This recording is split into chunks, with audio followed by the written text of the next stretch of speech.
कभी सोचा है कि आपका वेब ब्राउज़र असल में आपके लिए कितना काम करता है? या फिर कहीं आप ही तो उसके लिए काम नहीं कर रहे? आज हम बात करेंगे एक ऐसे ब्राउज़र की जो सिर्फ एक टूल नहीं है, बल्कि वो आपका एआई टीममेट बनने का दावा करता है। जरा सोचिए तो, दिन भर खुले रहने वाले वो अनगिनत टैब्स, एक छोटी सी जानकारी के लिए दसियों वेबसाइट्स के बीच में चक्कर काटना, और वो लगातार कॉपी पेस्ट।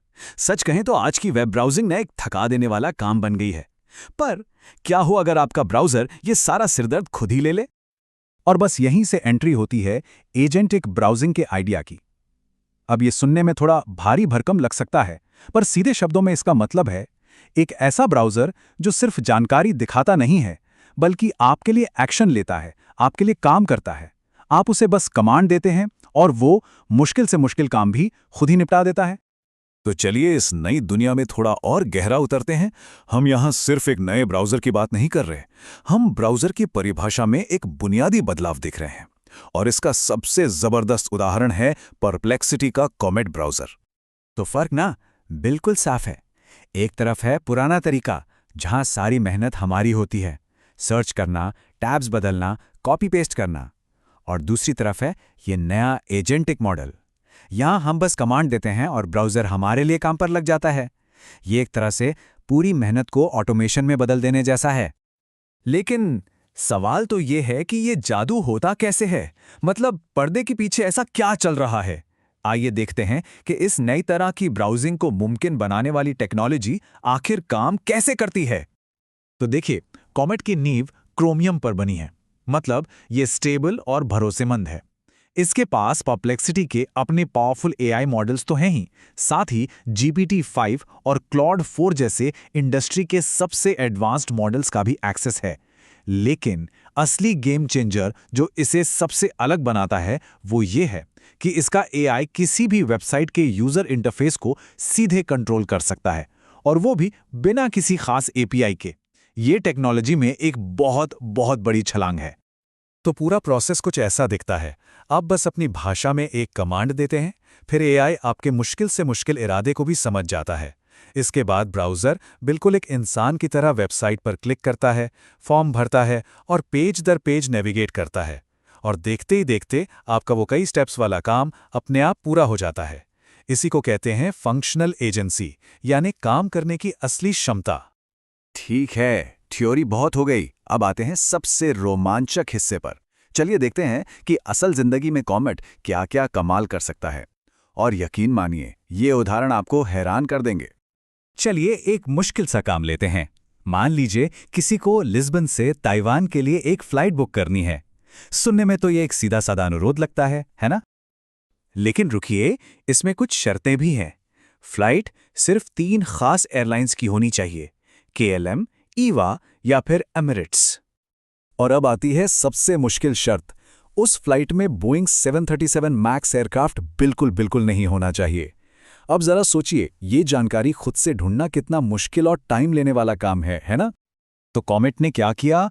उसने खुद ब खुद तीनों एयरलाइंस की वेबसाइट्स खोली, रियल टाइम में कीमतों की तुलना की, सारे फिल्टर्स अप्लाई किए, एयरलाइन वाला भी और एयरक्राफ्ट टाइप वाला भी, और फिर सबसे बेस्ट ऑप्शन के साथ सीधा बुकिंग पेज पर ले जाकर छोड़ दिया। और ये सब पूरी तरह से ऑटोमेटिक। और ये आंकड़ा देखिए, एक रिपोर्ट के मुताबिक एक ऑनलाइन कोर्स पूरा करने में जहां एक इंसान को करीब 45 मिनट लगते, कॉमेट ने वही काम सिर्फ 16 सेकंड में कर दिखाया। सोचिए, ये प्रोडक्टिविटी में कितना जबरदस्त उछाल है। और इसका इस्तेमाल सिर्फ फ्लाइट बुक करने तक ही सीमित नहीं है। जरा सोचिए, एक कंसल्टेंट जो मुश्किल लॉजिस्टिक्स संभाल रहा है, या एक रिसर्चर जो किसी भारी भरकम टेक्निकल रिपोर्ट का निचोड़ निकाल रहा है, या फिर एक सॉफ्टवेयर डेवलपर जो कोडिंग की चुनौतियों को हल कर रहा है। ये टेक्नोलॉजी हर प्रोफेशनल के काम को आसान बना सकती है। लेकिन जैसा कि हर नई टेक्नोलॉजी के साथ होता है, इसके साथ कुछ जोखिम और चुनौतियां भी जुड़ी हैं।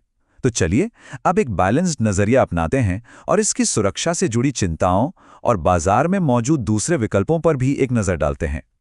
हाँ, एजेंटिक ब्राउजिंग के साथ मैलवेयर और फिशिंग जैसे सुरक्षा के खतरे जुड़े हो सकते हैं। ये एक जायज़ चिंता है, लेकिन कॉमेट ने इसका समाधान एक लोकल फर्स्ट डेटा पॉलिसी से निकाला है। इसका मतलब ये है कि आपके पासवर्ड जैसी जो भी सेंसिटिव जानकारी है वो हमेशा आपके डिवाइस पर ही सुरक्षित रहती है। वो कभी भी परप्लेक्सिटी के सर्वर पर जाती ही नहीं। तो बाजार में इसके मुकाबले में कौन-कौन है? वेल, आर्कमैक्स है जो अपने क्लीन डिजाइन के लिए जाना जाता है। माइक्रोसॉफ्ट एज है जो माइक्रोसॉफ्ट के इकोसिस्टम में जबरदस्त काम करता है। और ब्रेव है जो प्राइवेसी को सबसे ऊपर रखता है। लेकिन इन सब के बीच कॉमेट की जो असली ताकत है वो है उसकी फंक्शनल एजेंसी। मतलब ये सिर्फ जानकारी नहीं देता, ये असल में आपके लिए काम पूरा करता है। तो इन सब का आखिर मतलब क्या निकलता है? ब्राउजिंग का भविष्य कैसा दिखने वाला है? चलिए इस टेक्नोलॉजी के जो दूरगामी असर हो सकते हैं उन पर एक नज़र डालते हैं।